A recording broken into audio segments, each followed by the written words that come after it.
Hi,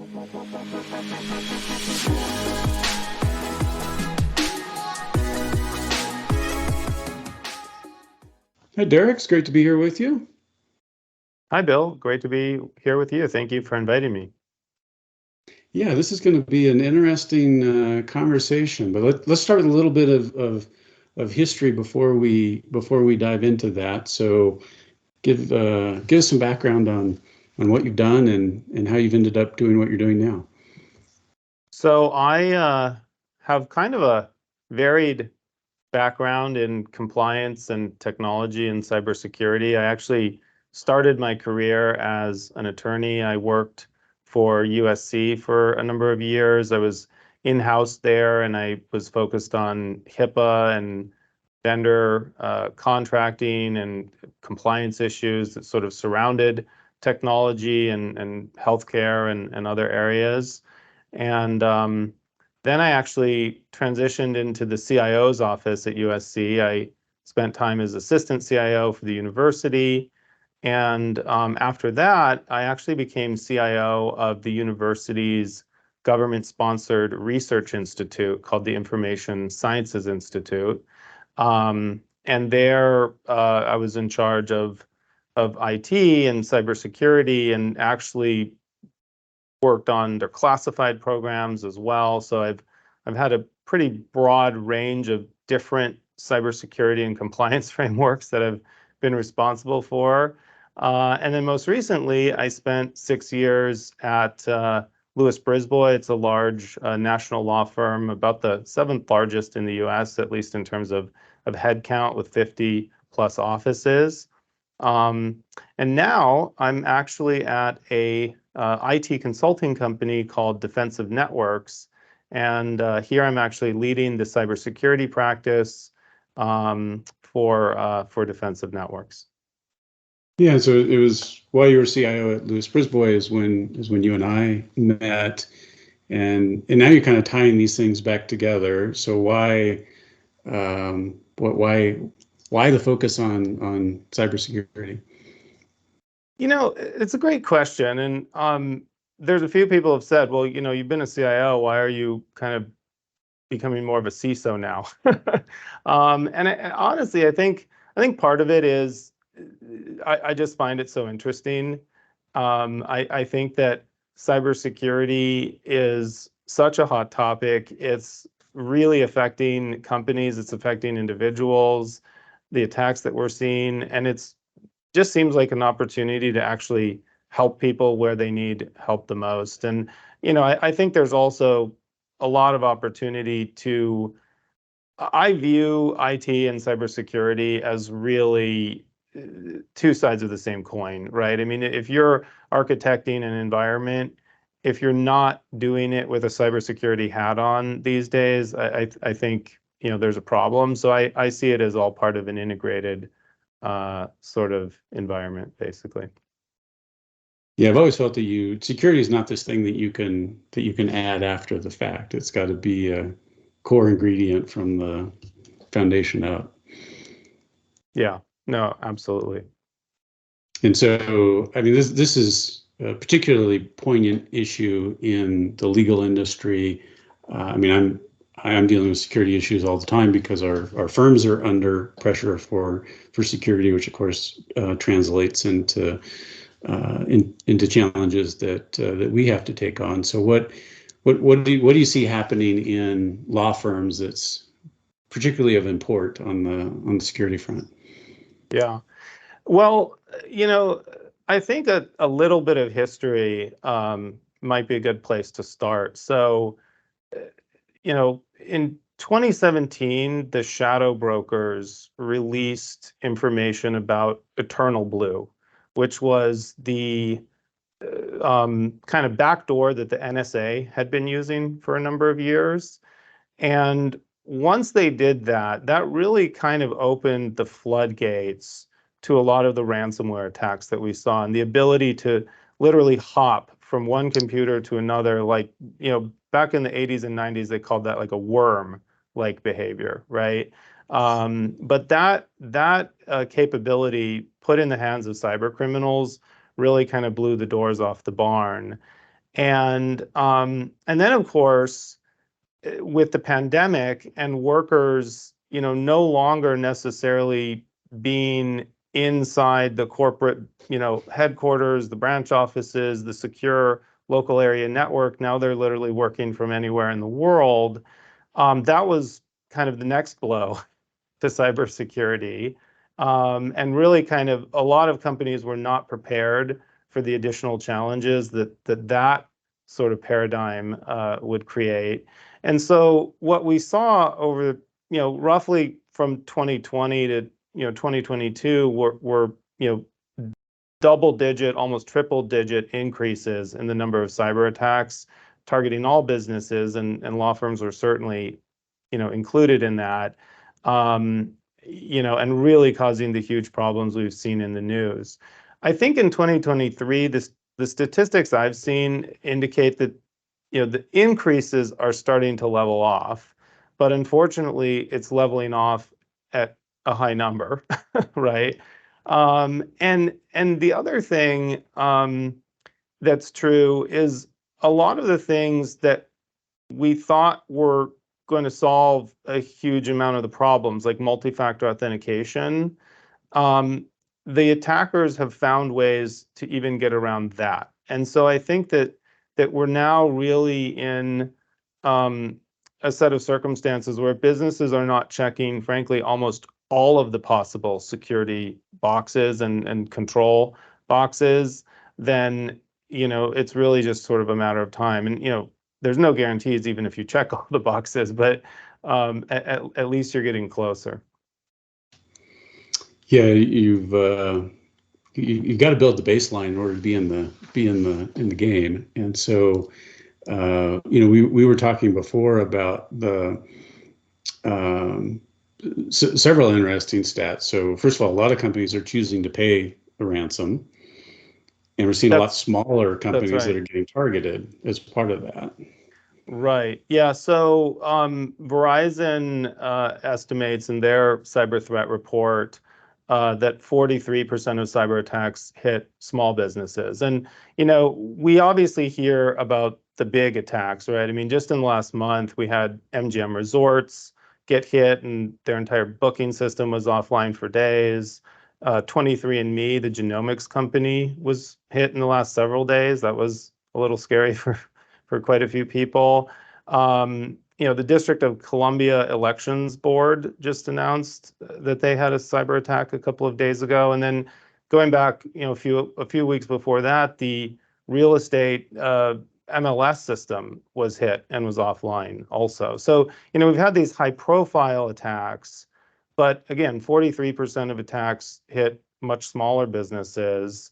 And another statistic that I've seen that I think is really interesting is that as many as 83% of companies pay the ransom in ransomware attacks. And I think that there's a couple of reasons for that, and they're scary reasons. So, one reason to pay the ransom is your systems have been encrypted and you don't have backups and you have to pay the ransom to get back online and save the company. I think that more and more businesses, thankfully, are paying attention to their backup systems, and therefore, maybe that's starting to become a slightly less common scenario. But the attackers have evolved, and what they are now doing is they're saying, okay, even if you're telling us you don't need the data unencrypted to resume your business operations, what we're going to do is, unless you pay us the ransom, we're going to release all of your sensitive information onto the dark web. So they're calling that a double extortion scenario, where they're essentially coming at you from two angles. And I think especially in the case of law firms, that's a really scary scenario, right? You've got all sorts of ethical and legal obligations to your clients, and really kind of puts you in a difficult situation where if you don't pay the ransom, then a lot of that information is potentially going to find its way onto the dark web. Yeah, that is scary. What's your view of on-prem versus cloud in this context of security? Yeah, so my views have definitely evolved, and I'll say, personally, I was, initially resistant when Gmail first came out, when, iCloud first came out. I didn't want to put my own personal data in those cloud systems, right? And there were some high profile, right? There were celebrities and people who had their cloud accounts hacked, and there were some reasons to initially be reluctant to embrace the cloud. Um, I have come full circle on that. And I think that, especially for businesses, um, that are not massive global organizations themselves, right? Like an Apple or a Microsoft or a company along those lines, the cloud is much more secure.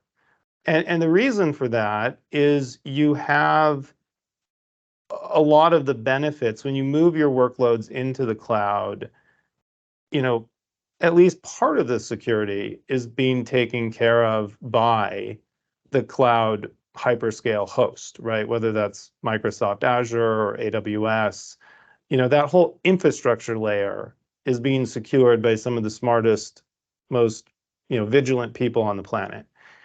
Having said that, moving a workload into the cloud, does not mean that you don't have to think about it, right? I mean, if you're moving an infrastructure workload into like a compute cloud like AWS, you obviously are still responsible for securing, the operating system, a lot of the networking. There's absolutely pieces that your IT staff and your cybersecurity staff still have to be on top of and still have to, check all the controls and the best practices.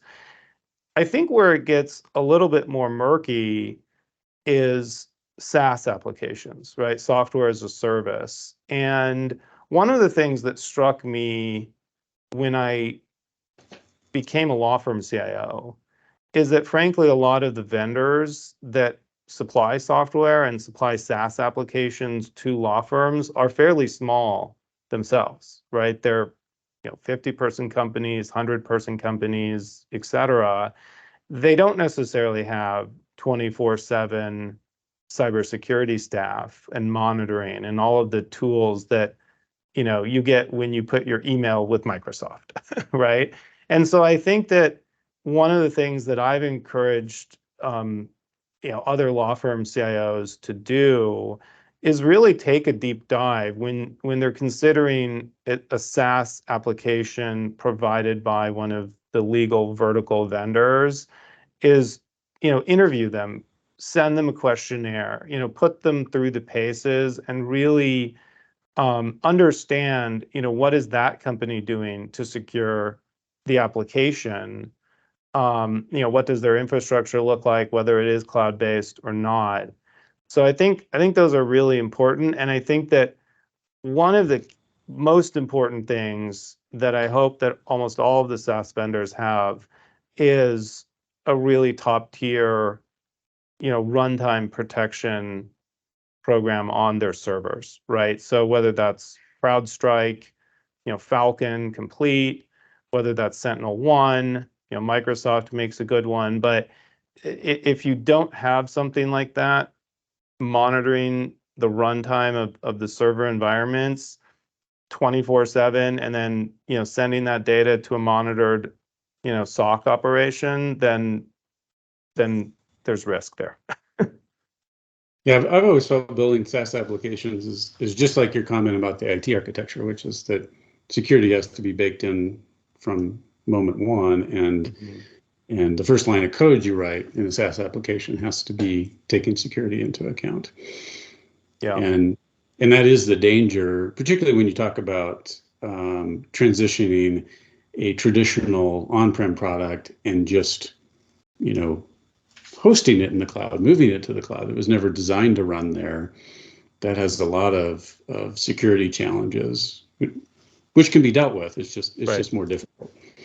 One of the things I've recently seen is some really good, I'll call it AI based. I don't know if it's really using a lot of true machine learning, but sort of automated web application testing tools. And I think that those have come a long way in the past couple of years where, it used to be you hired a company and they, put 2 or 3 people on it and they tried to break into your web application and, maybe they were successful, maybe they weren't. You were sort of basing it on, how smart those people were. Now with the more automated tools, you can literally run through thousands of attack scenarios in a day or two. And I think that is another, I mentioned sort of the runtime protection, but I think that having that sort of vulnerability scan run against the external facing application that's touching the web is also really important. Yeah, the tools have gotten much better. There's core architectural decisions that make a huge difference. Like, specifically for us, we have a multi-tenant architecture for our SaaS products, but single-tenant databases, and that eliminates a portion of the attack vectors when you separate out the data that way. But you have to be thinking about that from day one. Right. And to your point, if the strategy is sort of just lifting an existing application into, say, like an AWS infrastructure, you do have to think about, have we accounted for the fact that this is not sitting in a secure data center anymore, right? And, I think some companies have done that very successfully, and others, it's still a work in progress. Is there an advantage to, I mean, if you are a law firm and have everything on-prem, you essentially have an X marked as to where everything is at, versus if you are in the cloud, your data is spread across multiple providers, multiple applications, it's buried in each one of those. It's more of a needle in a haystack. Yeah, that's an interesting concept. I will say this. I think it's very difficult for a law firm to truly secure their network. And I think that, especially with BYOD being as prevalent as it is, especially with the fact that we're seeing, I mean, I'll give one example. In the last year, we've seen at least 2 Citrix NetScaler vulnerabilities. Citrix is obviously the remote access, remote desktop capability that a lot of law firms use. Almost everyone who uses Citrix puts a physical gateway device on the edge of their network, which is what connects the Citrix cloud to the rest of the world.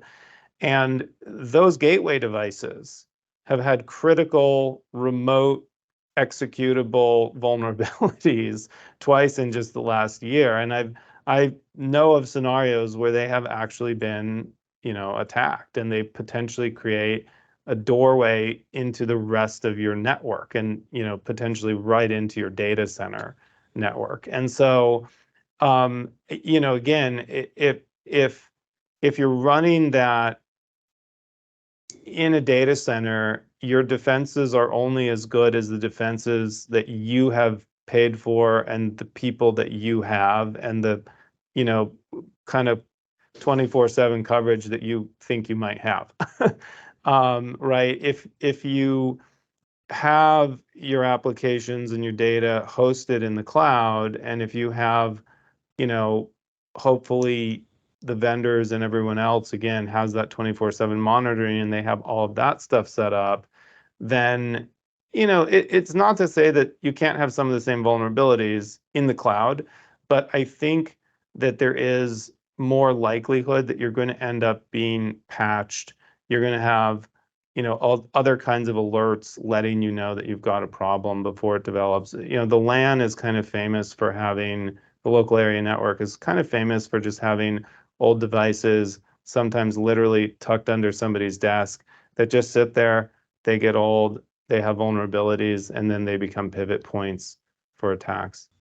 You brought up bring your own devices, which seems like it would have a unique set of challenges. Do you want to talk a little bit more about those issues? Yeah. So With BYOD, I will just say I am not a fan of BYOD. And one of the reasons why I don't like BYOD is the way that most companies implement it. And, so a lot of companies have obviously understood we need multi-factor authentication on all of our applications. But what they don't necessarily do is also have identification of the devices that are connecting to those applications, or a health check or security posture check of those devices. And so a scenario that I have witnessed is you have, let's say, webmail, right? And you can access your company's mail through a web browser. If you have multi-factor on there, it's a good start. It prevents, obviously, just username and password from being the vector to get in and access that email.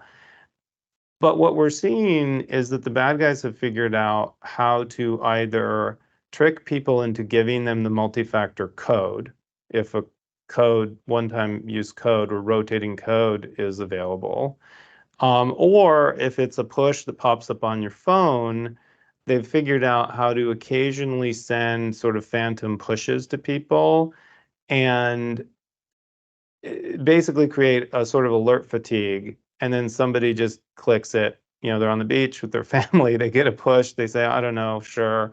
And they click it, and then the bad guy gets in. So multi-factor is no longer bulletproof. And so what you really need to secure your web applications is some sort of conditional access, right? And it, Microsoft offers it, Okta offers it, Duo offers it. Almost all of the, multi-factor platforms have some version of it now. But it basically says, have I actually seen this device before, right? And in some cases, you can even put a certificate on the device. You can, in some way kind of identify that this is a device that we trust. So have I seen this device before? It can also look for things like impossible travel. So if a person, logs in from Los Angeles and then 3 hours later they log in from, say, South Korea, kind of not possible. And so, that's going to trigger an alert. And so, you combine a couple of those categories together. And then if you're also doing posture checking on the device, double checking that it has encryption, that it has your runtime protection installed. If you're doing all of those things, then a personal device can be as secure as a corporate device. But if you're not doing those things, then essentially what you have is your security is as good as the end user, right? I mean, if they don't have a robust antivirus installed, if they don't have their device encrypted, if they have visited websites that have loaded viruses on their computer, now that's essentially touching your network or at least touching your web application. So, it's possible to make BYOD secure, but only if you're checking essentially all of those boxes. But you're essentially pulling in the BYOD devices and making them the same as if it were company issued. Right. And obviously that creates, privacy and HR questions, right? You need to be prepared to answer those. But yeah. Mm-hmm. So you think it's worth the expense just to issue your own devices and have complete control of the process? I think so. I think that by the time you work through the privacy and HR issues, and by the time you add in all of the software and security that you're going to need anyway, you really just may as well hand somebody a device that exactly the configuration and security status. IBM actually did a white paper on this quite a few years ago now. It was probably at least 6 years ago, and they found that their IT costs dropped by something like 50 or 60% when they just started issuing devices to everyone. And actually, a lot of the major consulting and audit firms, the Deloittes and EYs, essentially have taken the same approach, right? Like everyone gets exactly the same laptop. They have a stack of them by the reception desk at every office. If it breaks, they hand you a new one, basically. And, Right. just it keeps IT simple. easy, repeatable, and they always know the status of the device. And, it not only can it reduce IT cost, it improves security. It's really a win-win if you're a CIO or a CISO, or for that matter, CEO. Yeah, there's huge advantages. Anything that's reproducible. Yeah. The phishing testing software that we're all running these days. Does that stuff work? Does it train people to not fall for these things? I think it does. I think it helps. I've witnessed, improving numbers as that type of software has been rolled out. Um, so I do think it helps. I think that one of the problems, though, is a lot of people still don't understand what a domain name is. Right. And, I've seen people where you tell them if the email comes from, BofA.com, it's coming from Bank of America, outside of some really exotic situations. But one of the things that modern mail clients do is they obscure that, actually, which is sort of remarkable if you think about it. But they say, you just got an email from Derek Lazzaro and it displays Derek Lazzaro. That can be forged by anyone in about 4 seconds, right? And so um, I wish that Apple and Microsoft and some of the companies that make our mail clients, whether it's on an iPhone or a computer, would stick with the traditional, here's user at domain.com, right? And then I think that would be something we could train users on. Of course, you can click on it, right? But it's one more step, and many people don't do that. So I think awareness programs do help, but I also think that, every time we take a step forward, we seem to take a step backward as, software changes and users are, we're trying to make it simpler and easier, less technical, and then we're obscuring facts that can help users detect problems. Yeah, that's tough to navigate. So the compliance or security frameworks, like SOC 2. So what comment on the value or challenges with those? Yeah. So I think that security frameworks are necessary but not sufficient. And that's sort of a view that I've evolved into and recently really kind of come around to that opinion. And I think that they are helpful, and I've personally been involved in, huge compliance programs. I've implemented NIST 800-171, which has 110 technical controls, and then we had auditors come in and check it. So I've sort of been through that rodeo. And again, there is some value there, right? They do force you to achieve some what I'll call baseline minimums in terms of cybersecurity. But I think that the challenge is that you can check those boxes with the budget version of the control, right? And there's a box for have antivirus. Okay, check, right? But it doesn't really tell you, whether you've gone with the worst possible scanning engine or the modern runtime 24/7, monitored solution. And so I think that's one of the challenges. You know, Going back to sort of multi-factor and BYOD, similarly, you can check the multi-factor box, but unless you have conditional access and the sort of, additional checks there, it's only buying you so much. And so I think the compliance frameworks are a starting point, but I think that if you really want your business to be secure in 2023, you have to go above and beyond. Otherwise, it's just not getting you there. Yeah, I agree completely. Having recently tackled SOC 2, and you can hire your way into compliance and get through an audit, but there's a big difference between doing that and actually doing the work. And you have to actually do the work. It's not fun. It's not easy. It's actually really annoying. But there's a pretty big gap between what it takes to get through the audit versus what it takes to actually implement the real process and tools. Yeah, absolutely. Yeah. So, what is there anything that's particularly top of mind in terms of the challenges that you're seeing in the market right now? I mean, I think the double extortion one was a really interesting one. That's a double whammy.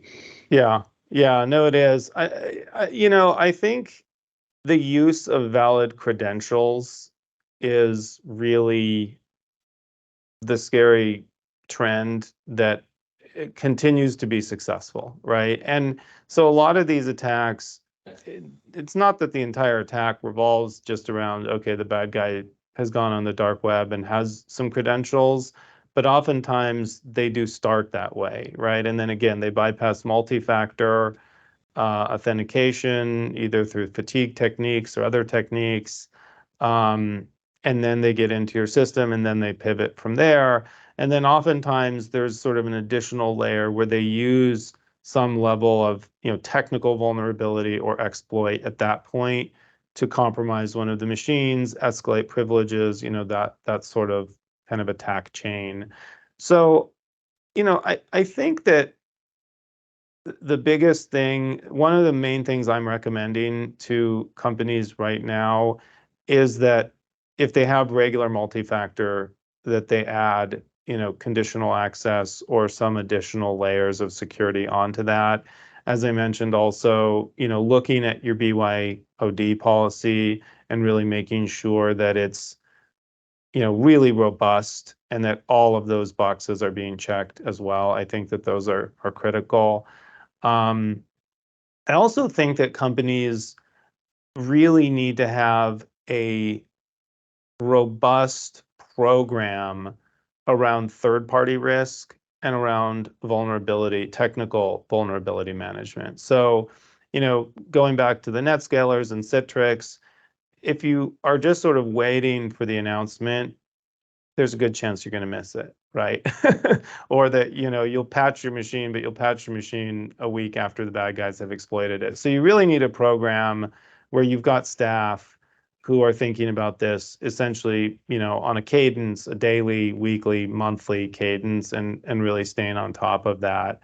When it comes to the third party, and vendor risk, again, I think the cloud absolutely can be more secure than most on-prem environments, but you have to have the ability to ask the right questions.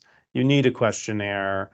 You need to really have, the ability to dig in on a pretty technical level and say, all right, are my vendors doing all the things that I'm doing and hopefully more, right, to protect my data? Yeah, I've really gotten the feeling from answering a lot of those questionnaires. I mean, it becomes like the security feature checklist process, right? It's just it's a checking the box thing, and you really gotta go a level deeper than that. Yeah. No, I agree. I mean, I think again, the questionnaires are a good starting point, and I've seen some really good ones that, almost get you there, right? In terms of answering all the questions you need. But I think it's worth it, especially in the world of law firms and the kind of data that a lot of law firms deal with. Go a step further, actually, interview some of the key people, whether it's a security officer or one of the security engineers, and make sure that the checkbox means what you think it means. Right. Yeah, I think that's excellent advice. Well, Derek, it's great to catch up with you. Thanks for coming on. Yeah, absolutely. Thank you for having me, and it's been a great conversation.